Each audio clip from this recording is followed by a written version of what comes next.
Perfecto, pues buenos días a todos y bueno, gracias por acompañarnos otra vez en este segundo webinar orientativo de la fase 2 de la convocatoria MindTheGap 2022. Vamos a empezar ya porque para respetar el tiempo de los que estáis acompañándonos, como además vamos a grabar estamos grabando el webinar, para quien no haya llegado puntual o no se pueda conectar, lo tendrá como recurso posteriormente. Bueno, ya me conocéis todos, Pepa Limeres de la Fundación Botín, y voy a dar enseguida paso al webinar. Un par de comentarios prácticos. Como decía, estamos grabando el webinar. El chat, que es la forma en la que quienes estáis conectados os podéis comunicar con nosotros, no va a quedar registrado en la grabación, pero ahora sí que va a ser visible, es decir, que todos vamos a poder ver lo que se pregunta en el chat. Así que lo que os pido es que no incluyáis datos de tipo personal o de tipo confidencial, porque al leer las preguntas en voz alta esto sí que quedaría registrado. Y bueno, de todos modos, en cualquier caso, no únicamente utilizaremos los datos que nos facilitáis para dar respuesta a vuestras consultas. También recordaros que tenemos el buzón abierto, mindthegap@fundacionbotin.org. Estamos recibiendo ya consultas vuestras y ya veis que intentamos responderos lo antes posible. Y vamos allá con el webinar de hoy. El tema es justamente el proceso de transferencia de tecnología, que es, yo diría, probablemente de lo más importante en esta convocatoria, porque sabéis que MindTheGap es un programa de transferencia de tecnología que lo que quiere es promover que se produzca esa transferencia desde el mundo académico al de la empresa, y que además es uno de los criterios que valora el comité de evaluación con un peso del 25%, es decir, es un peso muy importante. Os recuerdo que es importante que el proyecto le demuestre al comité de evaluación que se encuentra en fase de transferencia tecnológica, es decir, que no está ni demasiado pronto, ni es demasiado prematuro, ni ya demasiado avanzado, y en particular, si alguno ya tiene, por ejemplo, la empresa constituida y hay un contrato de transferencia de tecnología firmado, aquí tendréis que aportarle al comité argumentos que expliquen por qué el proyecto aún así sigue encontrándose en fase de transferencia de tecnología. Y bueno, la idea aquí es que nuestros expertos, ahora le doy paso a Marc, que es nuestro experto de hoy, os den pistas, orientaciones que os ayuden con vuestro proyecto ahora para presentar la convocatoria MindTheGap, pero también en general para que para esta convocatoria u otras os ayuden a estructurar y a construir mejor el proyecto. La dinámica, como siempre, empezará Marc Ramis, dará su presentación y luego habrá un turno de preguntas a través del chat. Nosotros las leeremos y responderá Marc, que es nuestro experto de hoy. Y si os quedara alguna en el tintero, siempre tenéis el buzón mindthegap@fundacionbotin.org. Y ya sin más, pues le voy a dar paso a Marc Ramis. Estoy segura de que la mayoría le conocéis ya. Si alguien no le conoce, bueno, es un profesional con una dilatadísima experiencia sobre todo en emprendimiento científico, particularmente en transferencia tecnológica. Lleva muchos años trabajando muy estrechamente con instituciones y científicos. Es además uno de nuestros asesores expertos. Con nosotros trabaja en este papel concretamente desde la convocatoria de 2016, que ya unos años. Y sin más, le doy paso. Marc, muchas gracias. Gracias, Pepa, y es un placer. Primero de todo, felicitar a los proyectos que habéis llegado hasta este punto y animaros en el siguiente paso. Ahora voy a compartir mi pantalla, a ver si... Vale. A ver, un poco, durante estas 2-3 semanas creo vais a tener seminarios tanto conmigo como con Pilar y con Carlos. Carlos se va a centrar más en la parte, digamos, de marketing y desarrollo de negocio, y Pilar más en la parte financiera.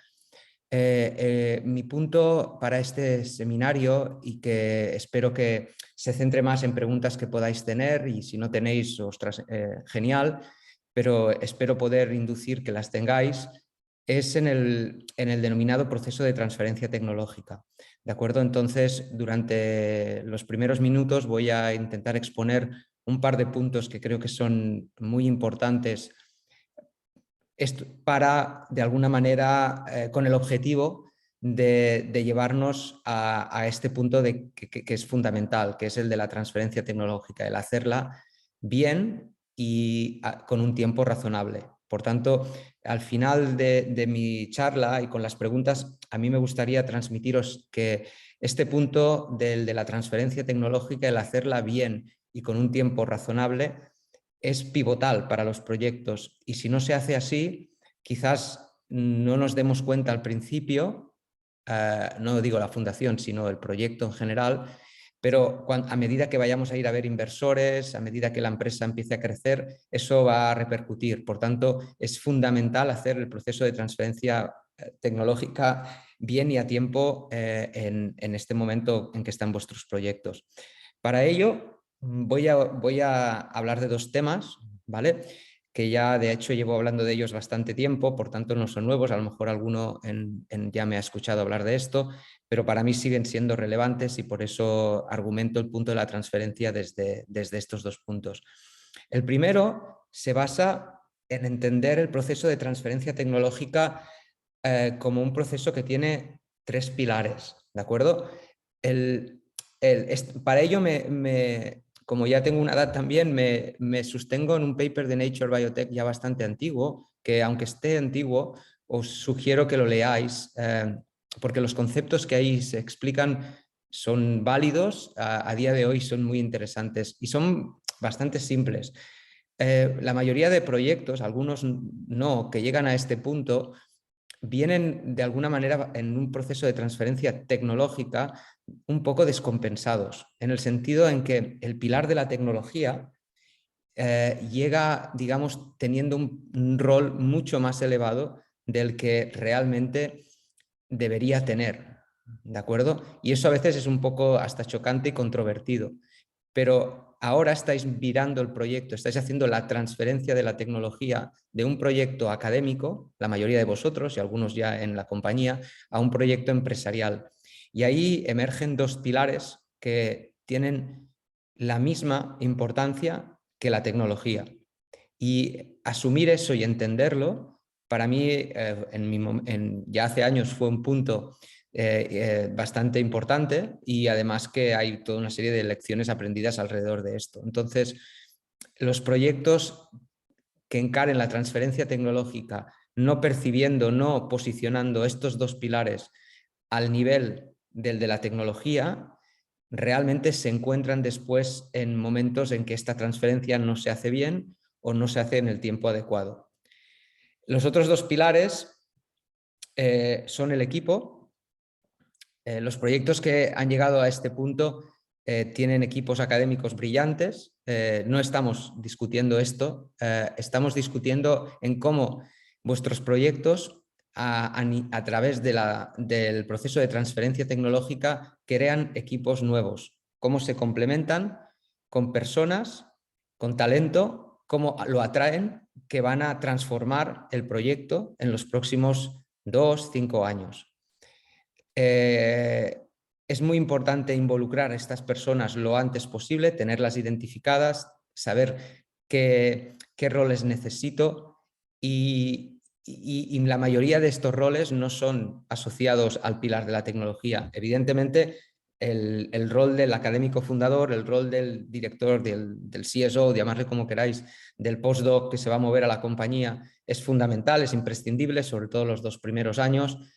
Pero estamos hablando de cómo construyo un equipo alrededor de este proyecto empresarial. Cómo atraigo a una persona para que lleve la compañía, cómo atraigo a una persona para que convenzca a los inversores, cómo tengo un buen abogado, cómo tengo un financiero que controle bien toda la magia entre el dinero público y el dinero privado que voy captando. Cómo tengo una empresa de gene therapy y consigo convencer a un VP de preclínica o de CMC en gene therapy, que hay muy pocos y van muy buscados. O sea, cómo presento mi proyecto atractivo para construir el pilar del equipo es a día de hoy tan o más importante, diría, que la tecnología en sí. Este punto es para mí controvertido, pero es cierto, ¿vale? Desde mi punto de vista. Entonces, en vuestro proceso de transferencia tecnológica, pensar mucho en la construcción de equipo, no la ahora, sino cómo este proyecto va a crecer como equipo entre ahora y los próximos 2-5 años en función del tipo de tecnología. Incorporar esto en el diálogo, en la discusión, en cómo incentivar a estas personas, etcétera, etcétera, en el proyecto. Para mí, el otro pilar es el del capital. Y más en los momentos que no sé si habéis percibido digamos, que los tiempos un poco están cambiando en los últimos meses y el acceso a capital en el sector life science se está complicando bastante. Los mercados están, para empresas que están ya en Nasdaq, muy complicados. Ahí la valorización de las compañías está bajando mucho.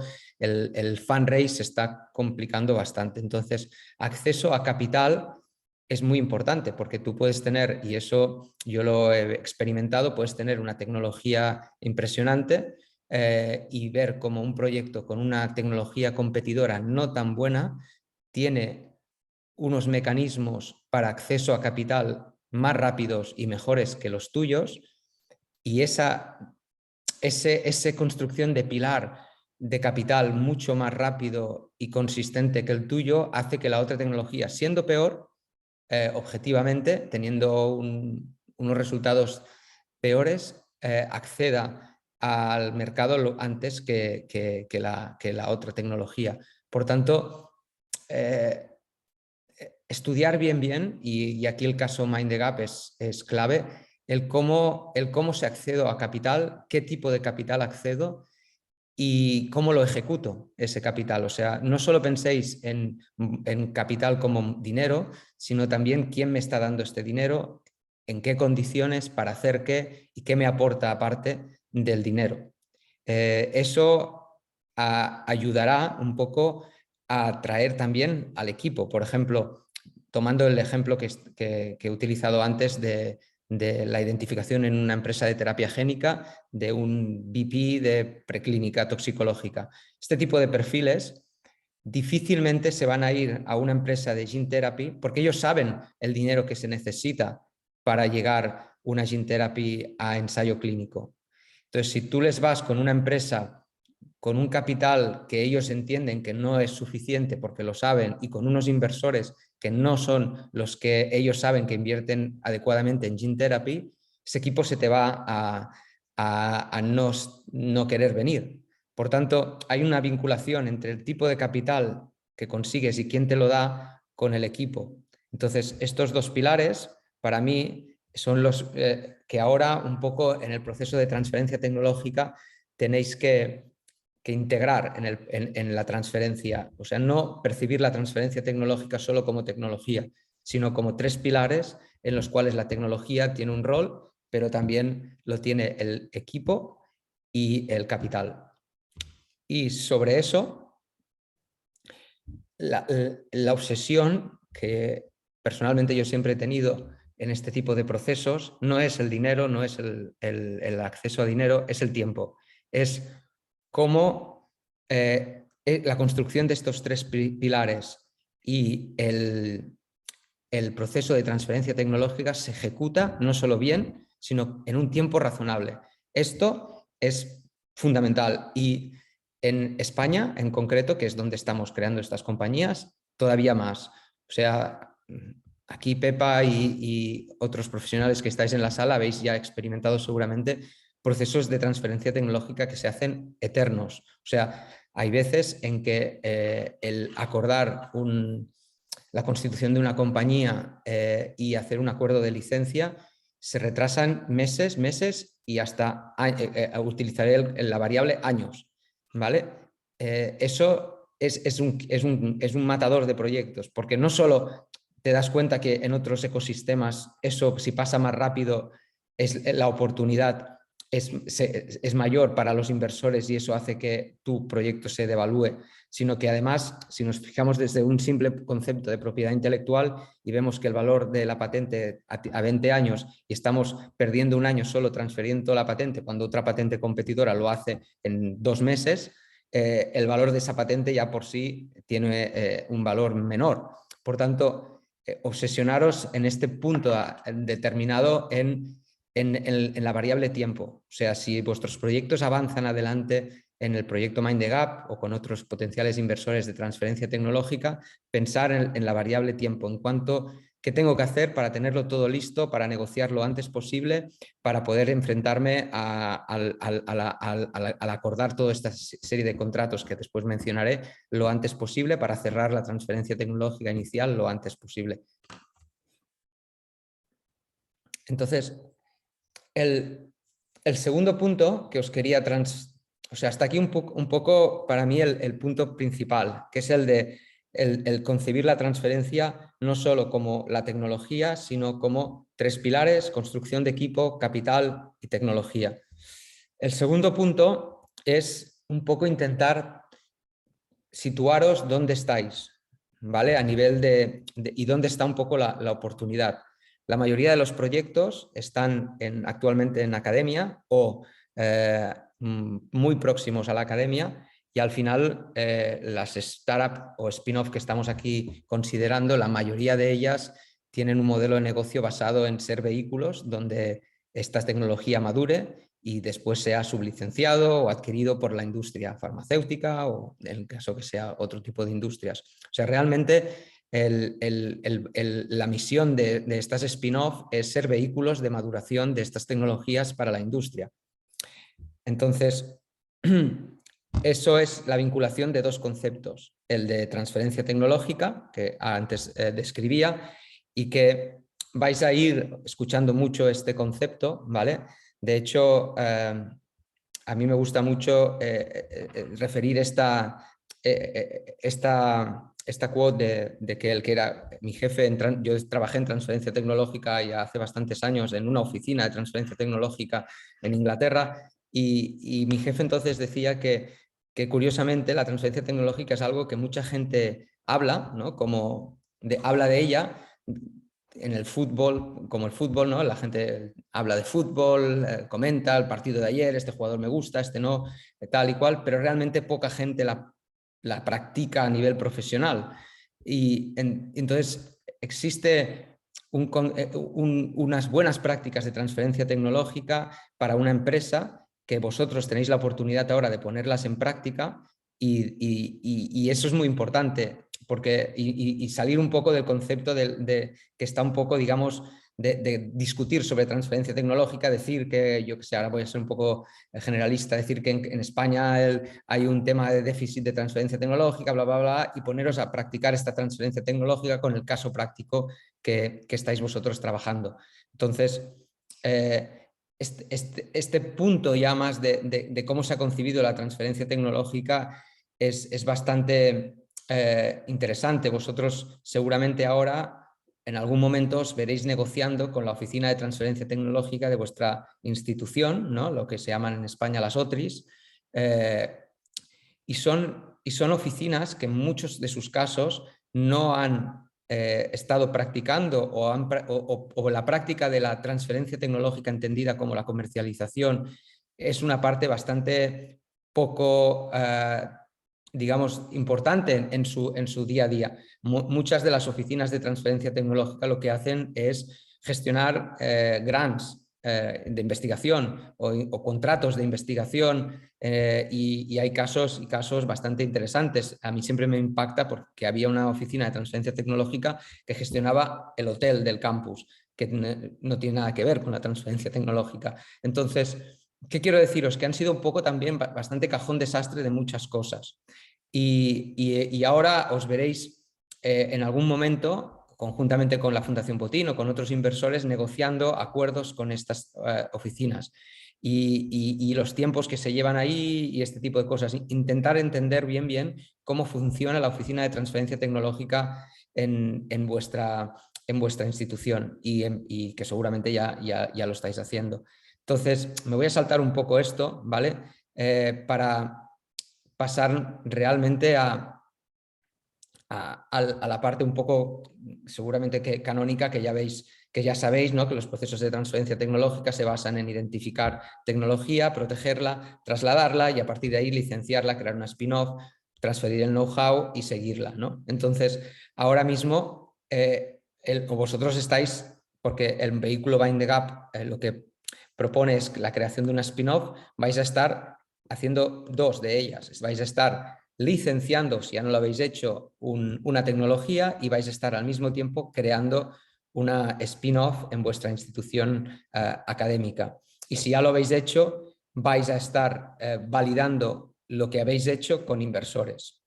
O lo vais a hacer y lo vais a validar con inversores, o lo vais a tener que, lo que ya habéis hecho, haberlo validado con inversores, ¿vale?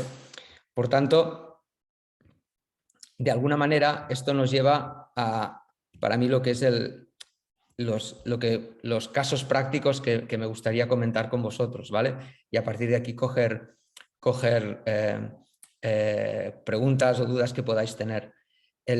O sea, al final, para ser muy prácticos en este punto, más allá de los conceptos teóricos, os enfrentáis a básicamente tres documentos, ¿vale? Tres documentos legales, dos o tres, ¿vale? Uno es el acuerdo de licencia, ¿vale? Todo proceso de transferencia tecnológica, en este caso se genera hay una propiedad intelectual identificada y vamos a licenciársela de la institución académica a la spin-off. Ese acuerdo de licencia tiene unos términos legales y tiene unos términos económicos. Si ya los habéis firmado, cualquier inversor en una due diligence va a revisarlos y a potencialmente pedir que se cambien, ¿vale? Si no los habéis firmado, vais a tener que generar este acuerdo de licencia. Este acuerdo de licencia va a tener que ser negociado con vosotros, con vuestra institución.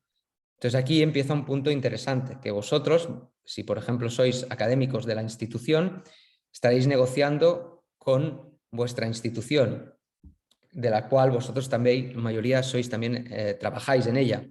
Entonces, aquí se producen conflictos de interés, se producen situaciones de tensión que se pueden minimizar de alguna manera mediante diferentes mecanismos, ¿vale? El primero que es muy importante, es empezarlo lo antes posible. O sea, realmente recomiendo a los proyectos que no hayáis empezado, que espero que todos lo hagáis hecho, a empezar la negociación del acuerdo de licencia con vuestras instituciones.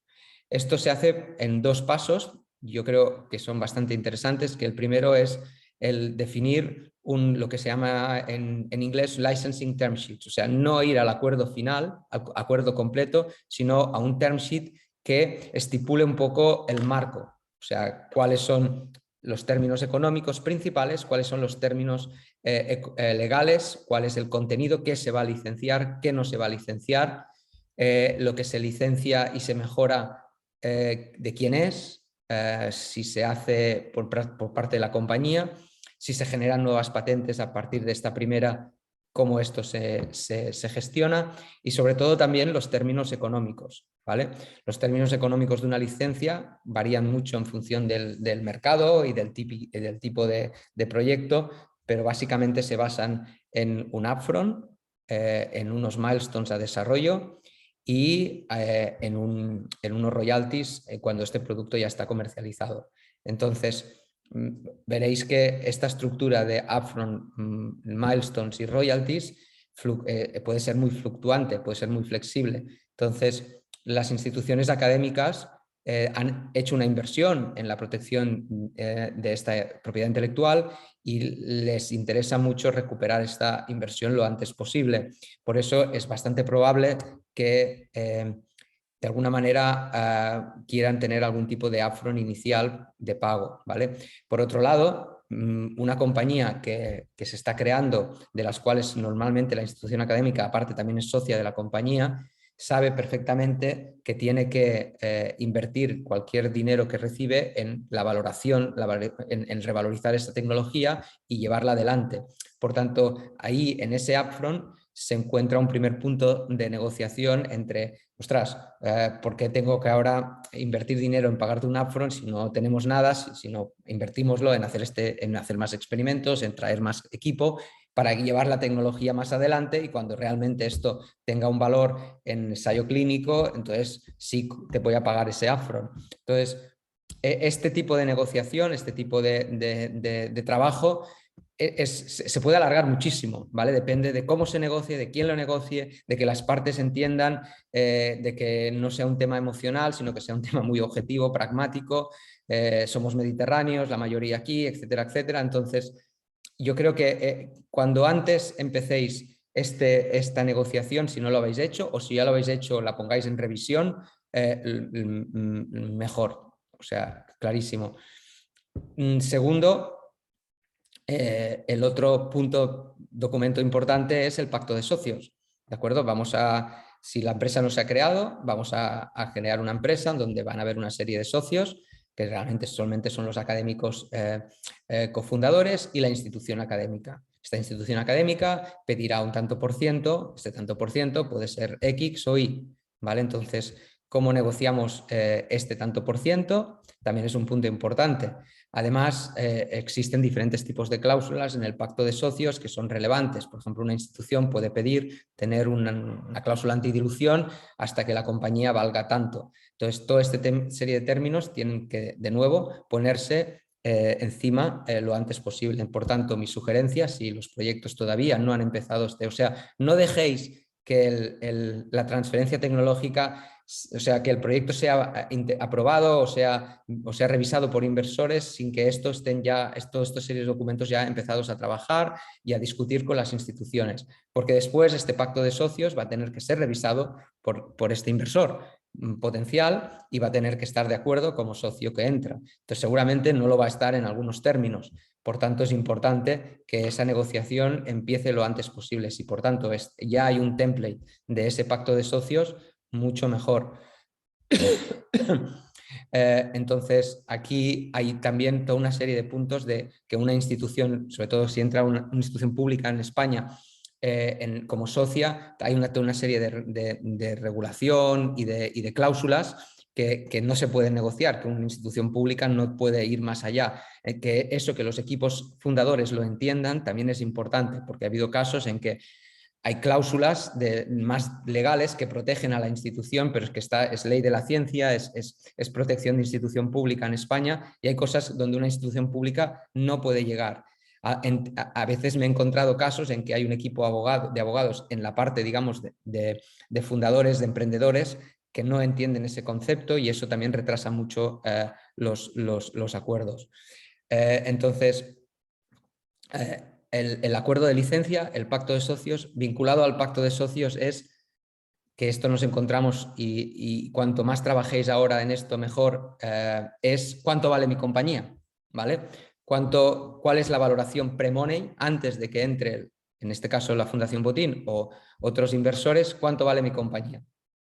¿Vale 1, vale 2, vale 1,5, vale 10?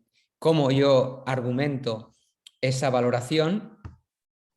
Es fundamental, porque si, por ejemplo, la Fundación Botín entra con $500,000 y, como podéis imaginar, si la compañía vale $500,000 y entra 1.000.000, la valoración post-money es 1.000.000, por tanto, en este caso el inversor adquiriría un 50% de la compañía. Si la compañía vale 2 millones y coge $500,000, cogería una participación mucho menor de algo que vale más. Justificar que una empresa vale $500,000 o vale 2, depende si es un fármaco, es un medical device o es una herramienta de diagnóstico, en qué estadio está. Esa negociación, cuando antes lo tengáis claro y deis argumentos sobre eso, eso ahorra mucho tiempo después. Recordaros en mi punto inicial, el concepto del tiempo, ¿vale? No podemos estarnos negociando meses y meses porque perderemos la oportunidad de inversión. Entonces, para mí la transferencia tecnológica está muy asociada a esto, a la practicalidad de estas negociaciones. Entonces, por ejemplo, caso práctico que ya cada vez nos encontramos menos, pero que me he encontrado es, mira, la compañía vale 2 porque la institución se ha gastado tanto por aquí, tanto por allá, en esta ayuda pública, en este proyecto del ministerio, bla, bla, bla, y tanto suma, tanto... No, esto no... El valorizar una compañía por el dinero que me he gastado es bastante obsoleto en este sentido. ¿Qué tengo? Tengo una molécula para oncología, la tengo en prueba de concepto in vivo antes de preclínica, qué marcan las reglas de una biotech en este estadio, cómo son estas biotechs en Europa, etcétera, etcétera. Entonces, tener en cuenta este punto, la valoración, o sea, acuerdo de licencia, términos económicos, pacto de socios, la cap table de quién os en qué tanto por ciento y la valoración pre-money de mi compañía. Si eso se trabaja desde un principio y sabéis vuestra posición con el equipo que estamos creando en la compañía, con la institución académica, con el inversor, esa dinámica es la fundamental para que esto vaya rápido. Y hay un tercer contrato que también es importante en muchos casos, que es el Research Sponsor Agreement, que es, ahora ya somos compañía, ¿vale? Y vamos a hacer experimentos. Algunos de estos experimentos los vamos a hacer en una CRO, en una empresa o en un laboratorio en el Parque Científico de Madrid o de Barcelona. Pero ¿qué pasa si estos experimentos los voy a seguir haciendo en el grupo de investigación, ¿no? ¿Cómo regulo eso? Bueno, eso se tiene que regular mediante otro contrato separado, que es el de que la compañía nueva, la compañía X, financia una sponsorización de investigación a la institución académica. Eso tiene que tener también un contrato con una serie de cláusulas. ¿Qué pasa con la generación de propiedad intelectual? En ese caso, colisiona con el acuerdo de licencia. ¿Qué pasa si se genera nueva propiedad intelectual? ¿De quién es? Eso es importante también, ¿vale? Porque podríamos estar investigando una cosa y que surgieran resultados que conllevara una propiedad intelectual nueva que se saliera del acuerdo de licencia que está firmado. Por tanto, ¿qué pasa en ese escenario? ¿Cómo se regula? Eso cuando antes esté también encima de la mesa, el proyecto gana valor y la transferencia se puede hacer más rápido. O sea, pensar ahora mismo que hasta a donde vais llegando, el que la tecnología enamore ya está. O sea, aquí hay proyectos ya que toda la tecnología es buena. No estarían aquí si no es buena, ¿vale? De hecho, hay proyectos que no están aquí que la tecnología también es muy buena. Ahora lo que estamos aquí es mucho para este proceso de transferencia. Si podemos transformar esa tecnología en un proyecto de bioemprendimiento. Para ello la transferencia tecnológica y eso conlleva ponernos de acuerdo con el acuerdo de licencia, pacto de socios y sponsorización, ¿vale? De investigación. Por tanto, si puedo transmitir un mensaje, para ganar tiempo, poneros a trabajar en estos conceptos lo antes posible, que de paso también ayudarán mucho a cómo, en este caso, la Fundación Botino, con cualquier otro inversor en este estadio, os percibe como proyecto de emprendimiento. Entonces, para simplemente explicar 3 casos concretos, ¿vale? Y aquí ya me pararé. Mirar, para mí, yo he trabajado en 2 proyectos como asesor experto ya directamente a través del vehículo de la Fundación Bogotín, uno es Ciclomed y el otro es Gate2Brain, ¿vale? Los 2 tienen tecnología espectacular, ¿vale? Uno está en Madrid, el otro está en Barcelona. Los equipos académicos que hay detrás son excelentes para trabajar, o sea, grandes profesionales. Tema, en un caso tenemos una institución que era su primera spin-off, ¿vale? Era la primera vez que creaba una empresa de base tecnológica, en este caso el CIEMAT. En el otro está el IRB, que es una institución que ya ha creado algunas, ¿vale? Ese hecho, con todas las buenas intenciones, o sea, no estamos hablando aquí de concepto de negociaciones duras porque hay partes muy separadas, no, con todas las buenas intenciones, el proceso de transferencia tecnológica en un caso o en el otro tuvo una diferencia de tiempo de creo casi un año. En el momento en que se aprueba la inversión hasta que se constituye la compañía, ¿vale? No sé si casi un año creo. Y la diferencia fue que una institución ya lo había hecho antes, este simple hecho, ya lo había hecho antes, por tanto ya tenía una familiaridad a estos acuerdos de licencia, pactos de socio, y para la otra, con toda la buena intención, era la primera vez.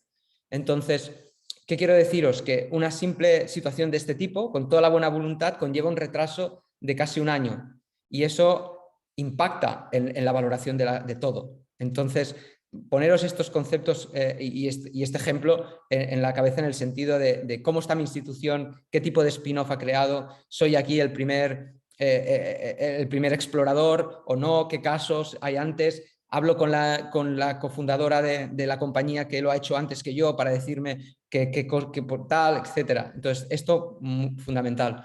Después, muy asociado a cómo quiero construir una compañía.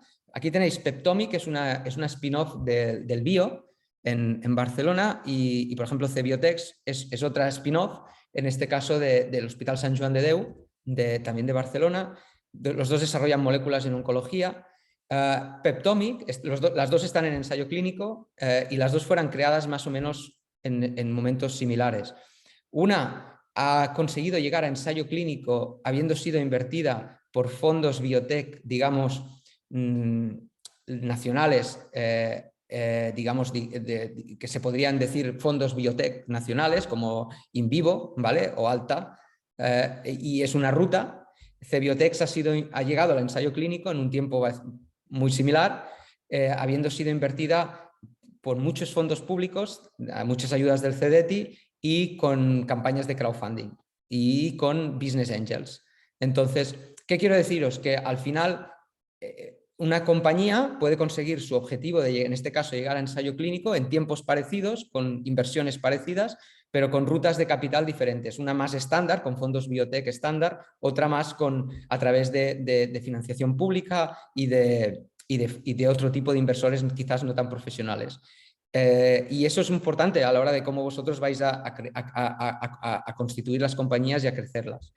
Y después el caso de Senolytic, que son casos que a veces se pueden complejar mucho. Senolytic es una compañía que es creada en España con instituciones españolas y que de golpe llega un inversor y dice que la compañía la quiere que tener en Estados Unidos. Entonces, pero nada, a los 2 meses de crearla. ¿Y eso qué conlleva? Que en 2 meses se tenga que hablar de hacer un flip, de crear una compañía en Estados Unidos, ese acuerdo de licencia que estaba con las instituciones, llevarlo no a la empresa española, sino a la empresa americana, hablar con las instituciones de que van a ser socias o no de una institución en América. Entonces, ¿qué quiero decir? Que hay momentos en que puede llegar un inversor en vuestros proyectos y tenemos que estar preparados en eso. Si la Fundación Botín está ahí, en que hay momentos de aceleración, de que llegan oportunidades y ahí tener bien montada la transferencia tecnológica, tener bien montada la relación con la institución académica es fundamental, porque una oportunidad así la puedes ganar o perder si no tienes la transferencia tecnológica bien montada, aparte de haberla hecho a tiempo en tu compañía. Y bueno, y con estos 3 casos un poco ya estaría. O sea, mi mensaje final es, y siento ser muy pesado en esto, darle la importancia que tiene al proceso que estáis ahora empezando, que es el de construir el proyecto de emprendimiento con el equipo, con el acceso a capital y con la tecnología, y centraros ahora mucho en ganar el máximo de tiempo posible para cuando llegue la negociación de la transferencia tecnológica a través de estos tipos de contratos.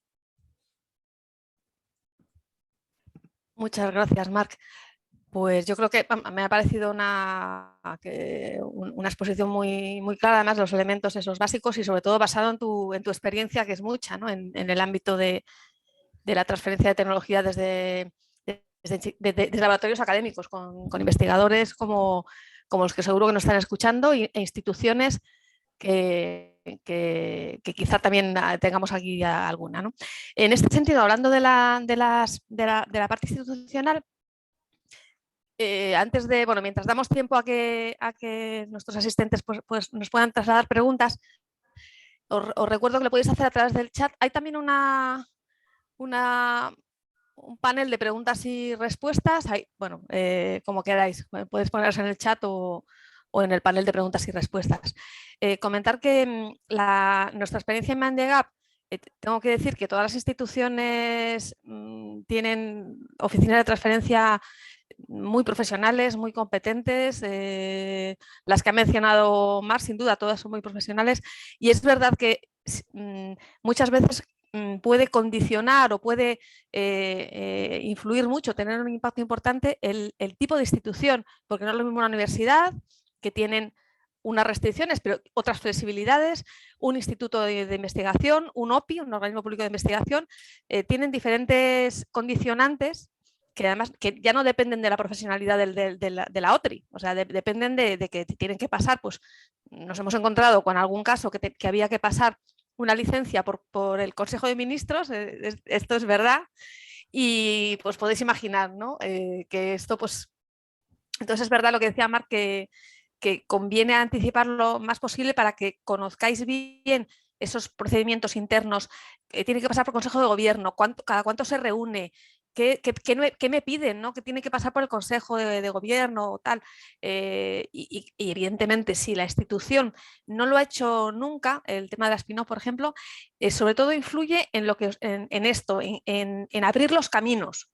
Porque el profesional de la transferencia tecnológica puede ser el más maravilloso del mundo, pero si no existe un protocolo y un procedimiento y las normas complican, lo va a tener difícil, ¿no? Por muy bien que lo quiera hacer, ¿no? Y por muy buena voluntad, como decía Marc. Entonces, es verdad que conocer bien cómo funciona la transferencia en instituciones es fundamental. Pues vamos a ver si tenemos ya... Sí, mira, ya tenemos preguntas. Pues si te parece bien, Marc, la leo yo, la leo yo y vamos contestando. Vale, empecemos. Excelente exposición, bueno, es verdad, así ha sido. Segundo, experiencia, ¿cuál es el baremo estándares de porcentaje que se quedan las instituciones? Bueno, buena pregunta. Difícil, ¿eh? A ver, es que tenéis que... Para mí, para poder dar un número, hay como varias variables que juegan. O sea, tenemos el tanto por ciento que se quedan, si consiguen poner la institución una antidilutiva, a qué valoración, ¿vale? Y también qué valoración pre-money tiene la compañía, ¿vale? Y que puedas acordar. En ese sentido, yo he visto números siempre por encima, normalmente del 5%, ¿vale? No, me ha costado encontrar un caso que la institución se quedara menos, y para mí todo lo que es para mí un baremo alto sería 15-20, o sea, entre 5 y 15-20 he visto la mayoría de los casos, ¿vale? Ahí depende mucho de diferentes factores, porque si estáis en un momento de negociación entre un 5 o un 15, para poner un ejemplo, es entender, por ejemplo, una pregunta muy simple es, una vez esto haya pasado y haya sido invertido, ¿qué rol juega la institución en el desarrollo del proyecto? Si, por ejemplo, estamos licenciando algo de una institución y sabemos que en los próximos 5 años la institución no va a participar en nada del desarrollo o en muy poco, yo me iría a negociar más un 5. Si, por ejemplo, estamos licenciando algo de una empresa que es de una institución que es un hospital y sabemos que el ensayo clínico se va a hacer en ese hospital, quizás ahí tiene más sentido que la institución adquiera más porque está aportando mucho en ese sentido, ¿no? Entonces, siempre hay que... con ese número, que para mí entre el 5, 15, 20 es el baremo, tienes que tú responderte ¿para qué? O sea, más allá del punto inicial y intentar entender qué socio estratégico tengo, además de socio de la empresa en los próximos años. Yo estoy totalmente de acuerdo contigo, Marc. Abundaría porque es algo que en los webinars anteriores lo hemos incidido ya y nos han hecho preguntas al respecto y está muy bien que lo dejemos bien claro. Tiene que ver con lo que hablamos siempre de que los socios fundadores no deben de tener que ver con el pasado, con lo que ha ocurrido en el pasado. Es decir, para reconocer el valor creado en una tecnología, en una invención, una patente, Para eso están las licencias. Ahí es donde una institución que ha contribuido, unos inventores que han contribuido, tienen ese reconocimiento y si las cosas van bien van a recibir un beneficio en el futuro. Sin embargo, si esas personas o entidades no son estratégicamente críticos para la compañía y no van a estar con un compromiso y van a estar empujando el proyecto, tiene poco sentido que sean socios fundadores, por ejemplo, ¿no? Entonces, un poco en la línea de lo que dice Mar, igual que os decía en el anterior webinar, yo necesito tener un abogado, es importante tener un buen abogado, pero ¿tiene que ser socio de la compañía?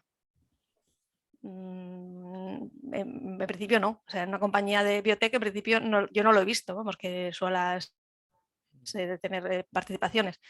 Entonces, ¿cuál es el valor estratégico que aportan?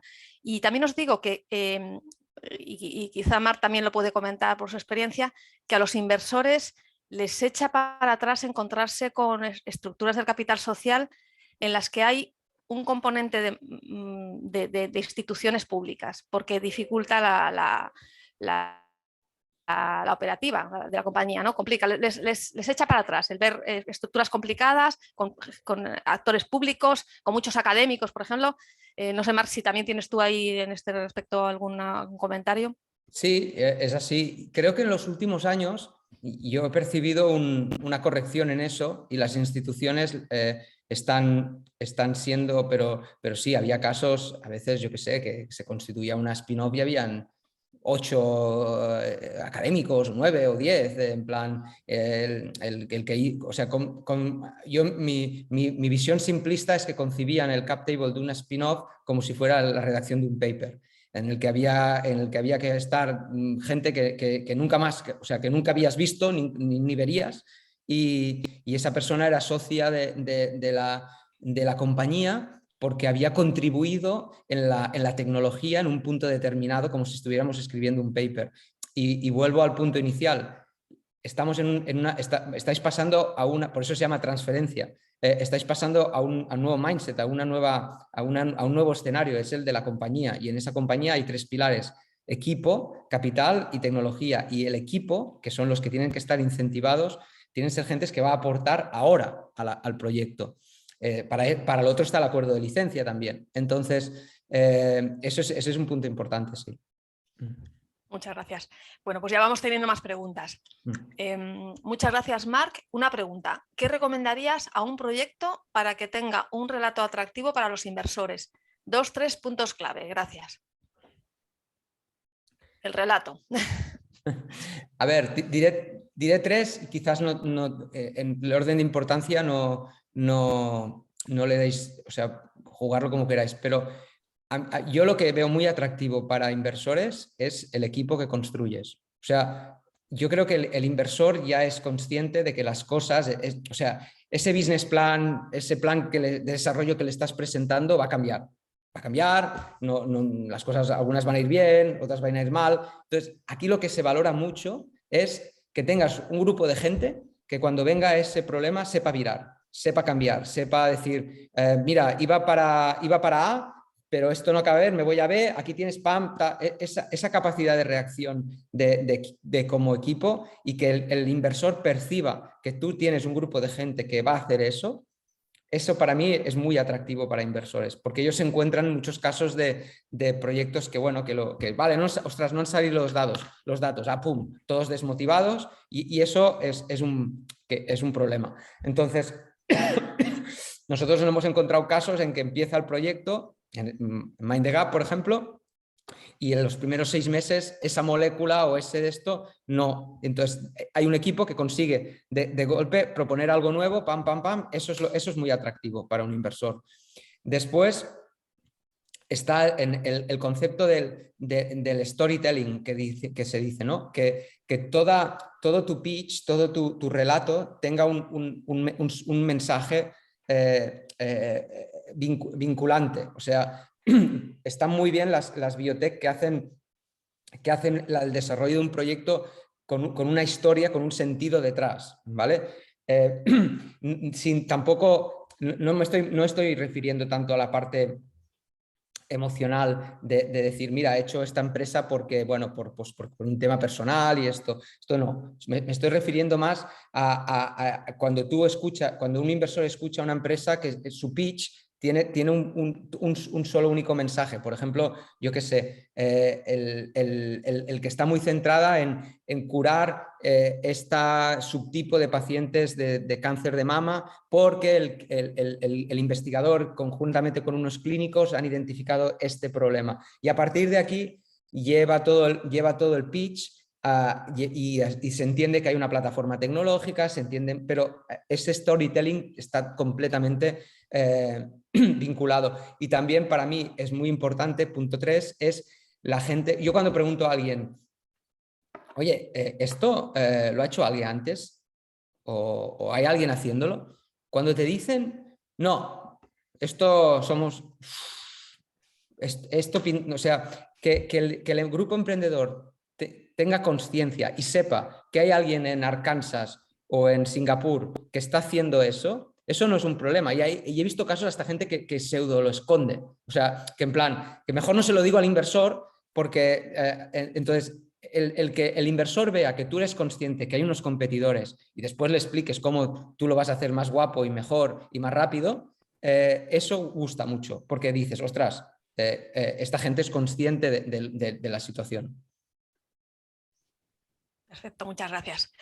Pues seguimos, otra pregunta. En nuestro caso, tenemos la compañía creada, tenemos el pacto de socios firmado y también se ha firmado acuerdo de licencia con las instituciones de origen.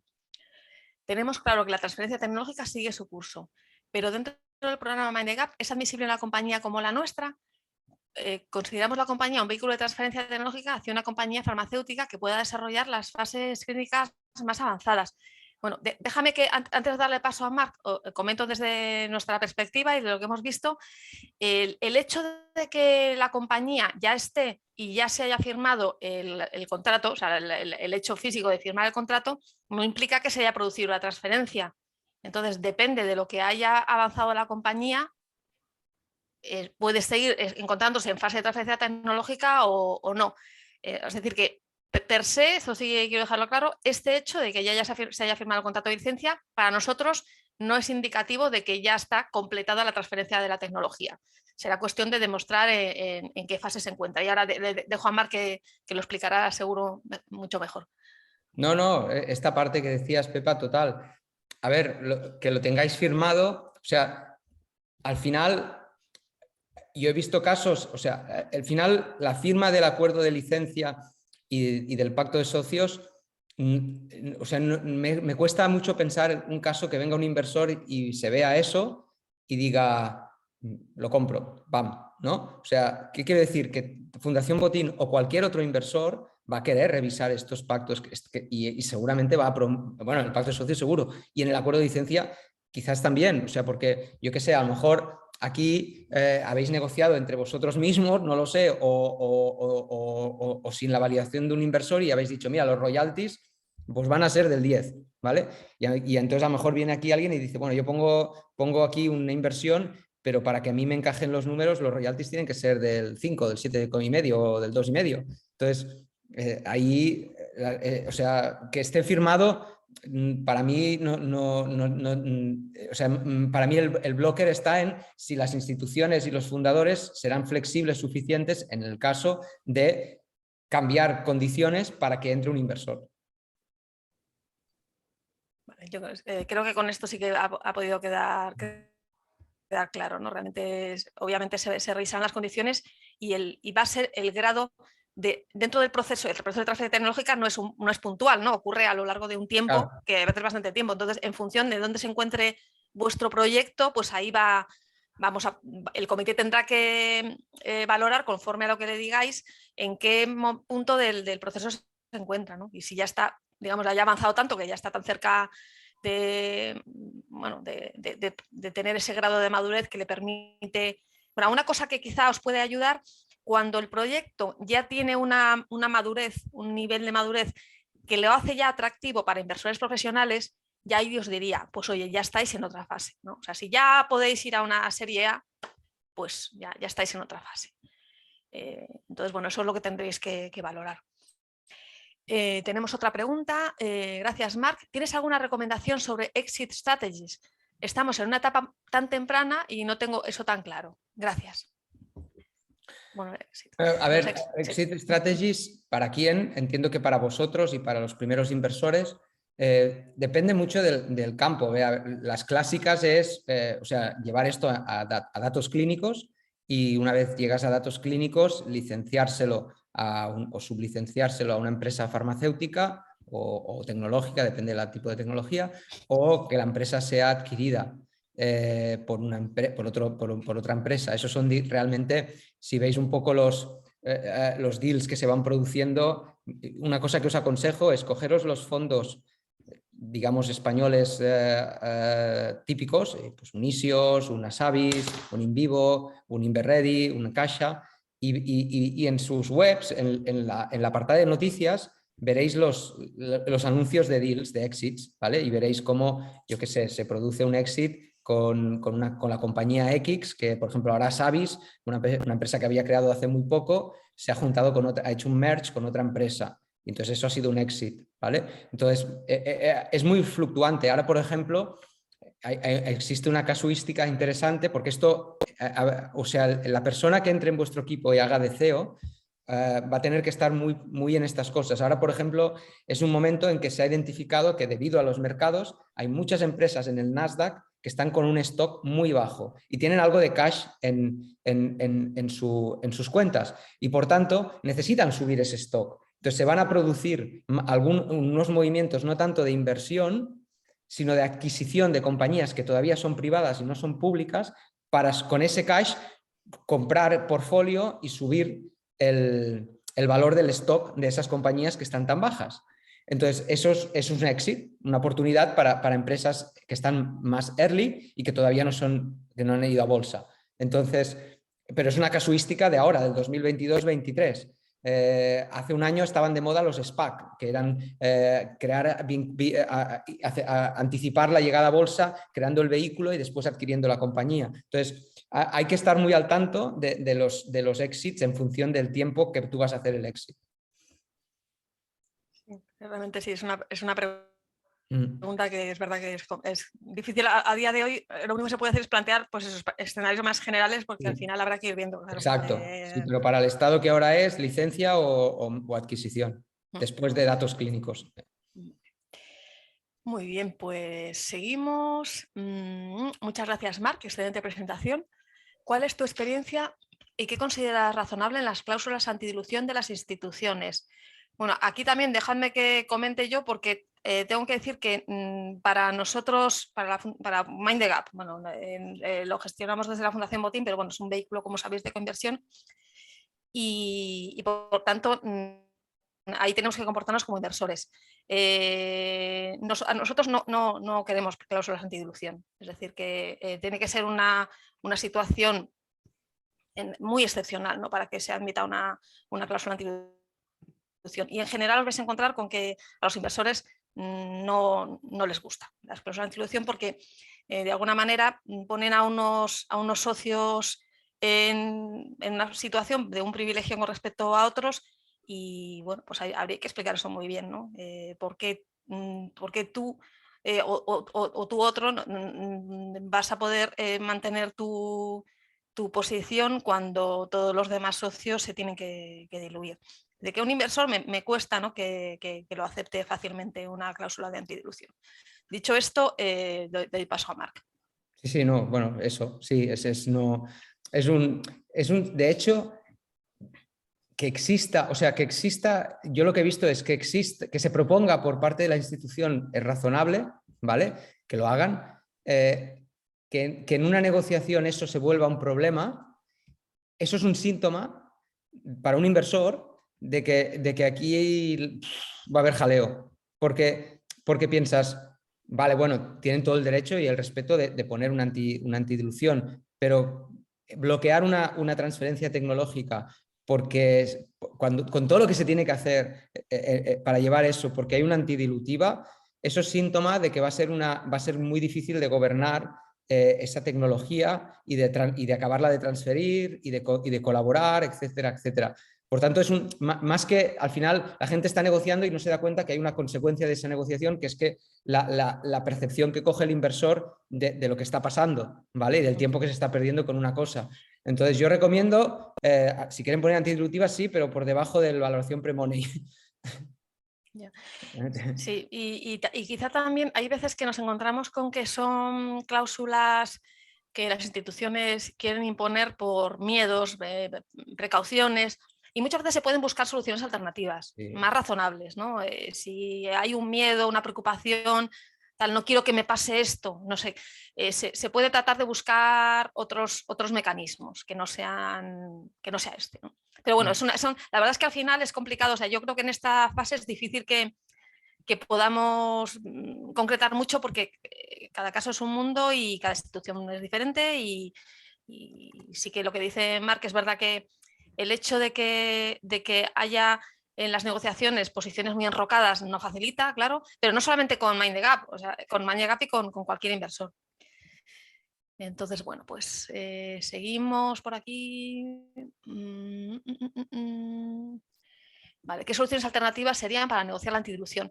Como digo, preferiría que no entremos ahora en esto, porque la casuística es muy variada y depende de cuál sea el motivo que mueve a la institución a tratar de plantear esta cláusula. Entonces, en función de cuál es lo que les preocupe, pues se pueden buscar soluciones, pero ya dependen de cada caso.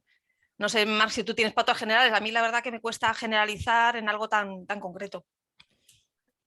De nuevo, o sea, es que no. Al final, o sea, que se tenga que compensar de alguna manera, o buscar una solución a sacar una cosa que de principio el inversor no quiere, y que de alguna manera genera división entre los socios fundadores, porque si uno intenta justificar por qué una institución tiene que tener una antidilutiva en base a qué, ¿vale? Es ya, o sea, para mí es una situación que yo evitaría totalmente. Hay otros, o sea, yo me iría más a pensar, a ver, esta tecnología es muy buena, te la estoy transfiriendo, quiero un acuerdo de licencia bueno, ¿vale? Y después, una vez transferido, yo no quiero bloquear a la empresa en nada. O sea, yo quiero que la empresa vaya lo más rápido posible, por eso evitaría upfronts, evitaría antidilutivas, y me iría al escenario de que cuando esto realmente o sea, sea comercializado, ahí en ese escenario en que la gente que tiene que hacer este trabajo lo haya hecho y lo haya hecho bien, ahí ganamos todos. O sea, ese es el escenario donde el inversor, para estimular a la gente, imaginemos que tiene que haber un académico y todos emprendedores que lo tienen que tirar adelante. Tienen que estar mega motivados. Y si les metemos una antidilutiva ahí, ¿sabes? En plan, vale, bueno, pues ya lo haces tú, ¿sabes? Entonces, ese tema, yo me iría a tener compensaciones en los escenarios que ganamos todos ya, al final.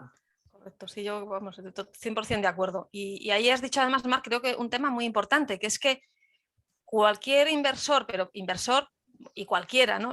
Cuando tú te planteas a quién quieres motivar, pues piensas en los que están tirando el proyecto, los que están en el día a día, los que están sin dormir por las noches porque el proyecto siga, y a esos queremos todos motivarles.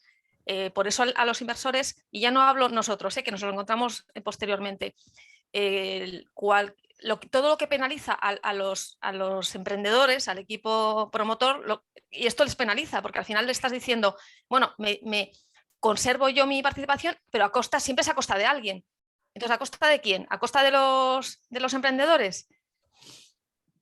Es muy delicado, esto es delicado, así que bueno, pues este es el motivo realmente lo mejor que podemos decir es que todos estos puntos, cuando antes salgan, mejor.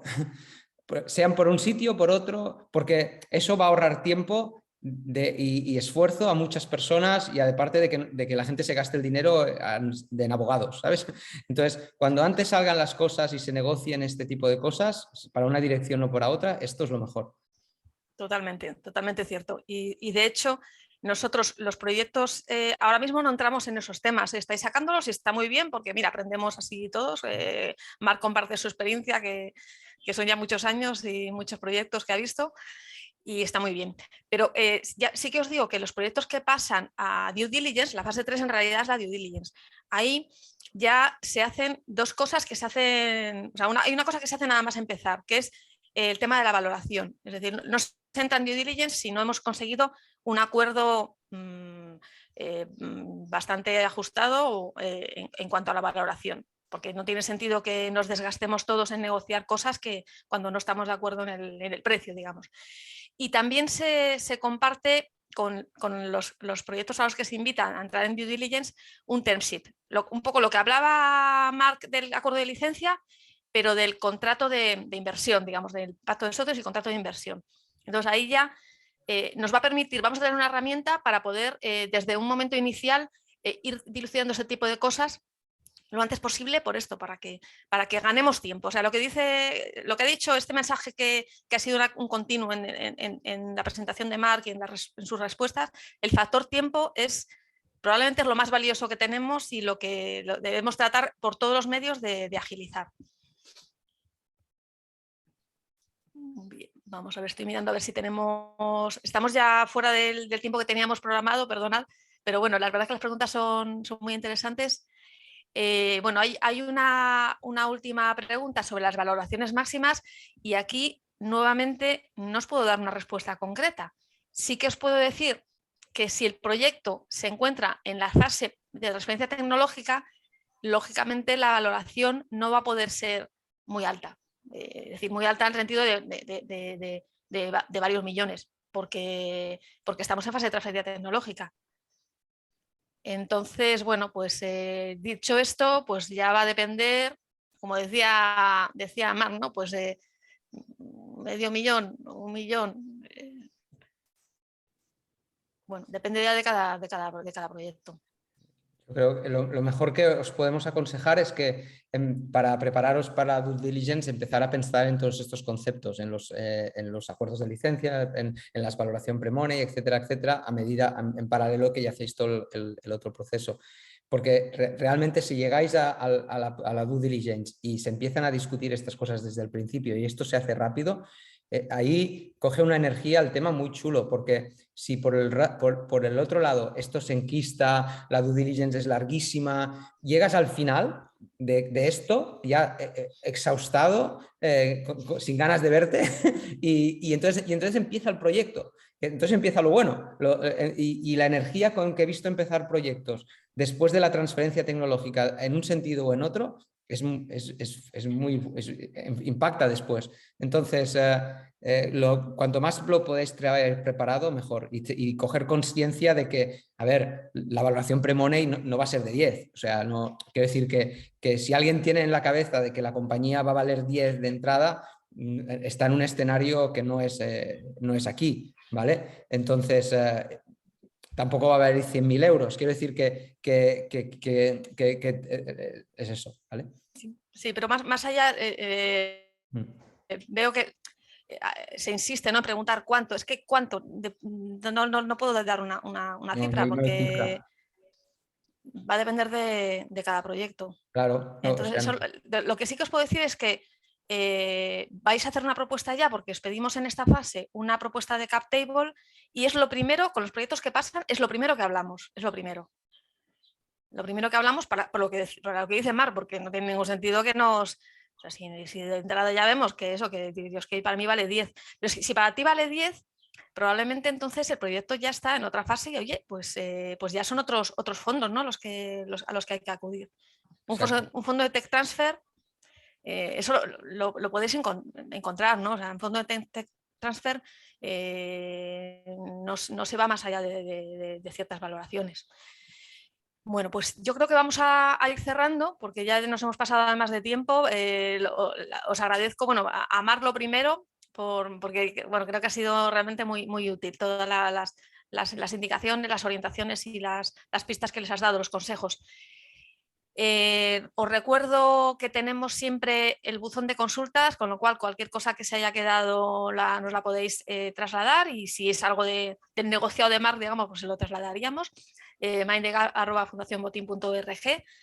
Y recordaros también que tenemos otros 2 webinars más previstos la semana que viene, el de marketing de nuevas tecnologías, que lo va a impartir Carlos Álvarez, otro de nuestros asesores expertos, y el último, y este es el martes 21 de junio a las 10. Y el último, el jueves 23 de junio a las 10 también, sobre los temas económicos, financieros, que va a impartir Pilar de la Huerta.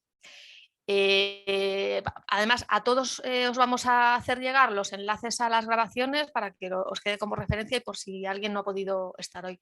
Así que bueno, muchísimas gracias a todos por vuestra asistencia, por vuestra participación y bueno, pues mucha suerte a todos.